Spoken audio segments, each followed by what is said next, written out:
কোরআনের শাসন দেখার জন্য হলো, কোরআনের শাসন রাসূলের সুন্নাহ প্রতিষ্ঠার জন্য কিরকম রাষ্ট্র একটা আমরা উপহার দেই, সেই রাষ্ট্র দেখার জন্য আপনাদেরকে ভোটারদেরকে আহ্বান করি, রূপগঞ্জবাসীদেরকে আহ্বান করি, আসুন আমাদের পক্ষে গণজোয়ার সৃষ্টি করুন, ভোটাররা ভোট দেন।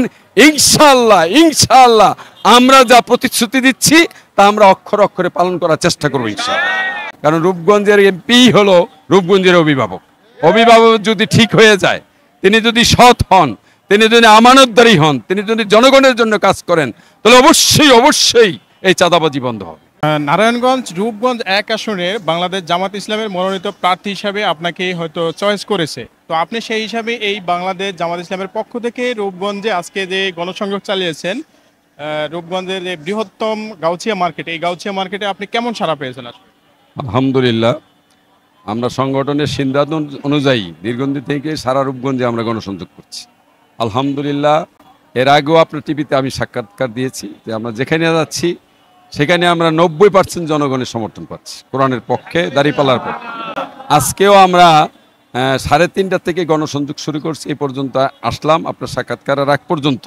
আলহামদুলিল্লাহ আলহামদুলিল্লাহ, যুবকরা, মুরব্বীরা এবং নারীরা সবাই আলহামদুলিল্লাহ আমাদেরকে 90% সমর্থন দিচ্ছে।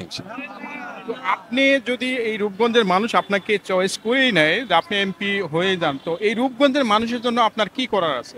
জি, ইতিপূর্বে আমি আরও সাংবাদিক সম্মেলনে বলেছি যে রূপগঞ্জের মোটামুটি 5টা, আগে ছিল 4টে বলছি, এখন 5টা সমস্যা। 1 নম্বর হলো সন্ত্রাসের কারণে আপনারা জানেন সাংবাদিক যে এখানে মানুষ খুন হয়েছে। আর দ্বিতীয় হলো মানে আতঙ্কিত রূপগঞ্জবাসী যে এখানে ভূমিদস্যুরা আছে। ভূমিদস্যুদের কারণে ভূমিদস্যুরা এই রূপগঞ্জের আদিবাসী যারা আছে শত শত বছর ধরে এখানে বসবাস করতেছে, তারা অনেকেই আমার সামনে কাচ্ছে পর্যন্ত যে আমার জমিন সস্তায় নিয়ে গেছে, জোর করে নিয়ে গেছে, অনেক মানববন্ধন হচ্ছে। এই জন্য দ্বিতীয় সমস্যা হলো ভূমিদস্যুতা। ইনশাআল্লাহ আমরা যদি রূপগঞ্জে এমপি প্রার্থী বিজয়ী হয় এবং বাংলাদেশ মানে সরকার যদি জামাত ইসলামী গঠন করতে পারে, আলহামদুলিল্লাহ দ্রুততম সময়ে এর সমাধান হবে ইনশাআল্লাহ। আর তৃতীয় বলছি মাদক। আপনার মাদকের কারণে আমাদের যুব সমাজ ধ্বংস হচ্ছে। এই মাদক যদি জামাত ইসলামী রূপগঞ্জে অবিজয়ী হয় তাহলে মাদক এই রূপগঞ্জে চলবে না। আর চতুর্থ হলো চাঁদাবাজি। আপনারা জানেন ব্যাপক হারে চাঁদাবাজি। এই চাঁদাবাজি রূপগঞ্জের এমপি হলে, কারণ রূপগঞ্জের এমপি হলো রূপগঞ্জের অভিভাবক। অভিভাবক যদি ঠিক হয়ে যায়, তিনি যদি সৎ হন, তিনি যদি আমানতদারী হন, তিনি যদি জনগণের জন্য কাজ করেন, তাহলে অবশ্যই অবশ্যই এই চাঁদাবাজি বন্ধ হবে। পঞ্চম সেটা হলো যে বৃষ্টির সময়, বর্ষার সময়, বিশেষ করে গোলাগান্দাল, তারাবো এবং রূপগঞ্জের অনেক জায়গাতে পানিবন্দী হয়ে যায় মানুষ। সেখানে স্কুল কলেজে তখন আর ক্লাস হয় না, তার মানুষ সেখানে থাকতে পারে না, টয়লেটিং করতে পারে না, এমনকি পশুর খাদ্য পর্যন্ত জোগাড় করতে পারে না। এটা একটা বড় সমস্যা। আলহামদুলিল্লাহ আমরা বড় এই 5টা সমস্যার সমাধান চিহ্নিত করেছি এবং প্রশাসনিকভাবেও অনেক দুর্বলতা রয়েছে। ইনশাআল্লাহ আপনারা দোয়া করবেন।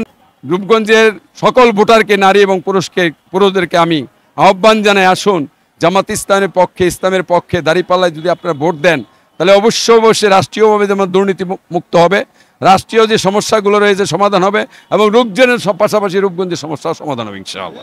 আপনার পক্ষ থেকে এই রূপগঞ্জবাসীকে, নির্বাচন সামনে গণিয়ে আসতেছে, এই নির্বাচনের সময়টাতে আপনার পক্ষ থেকে রূপগঞ্জবাসীকে কোনো কিছু বলার আহ্বান আছে? জি, আপনারা জানেন বাংলাদেশ জামাত ইসলামী সবসময়ই নির্বাচনমুখী একটা দল।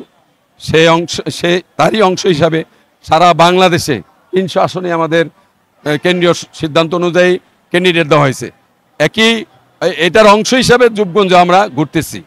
যদি আমরা আপনাদেরকে আহ্বান জানাই ভোটারদেরকে, ইতিপূর্বে 1971 সাল থেকে আজকে 2025 প্রায় 54 বছর এমন কোনো দল নাই যে বড় দলগুলো রাষ্ট্র পরিচালনা করে, যেভাবেই করে থাকুক তারা রাষ্ট্র পরিচালনা করেছেন।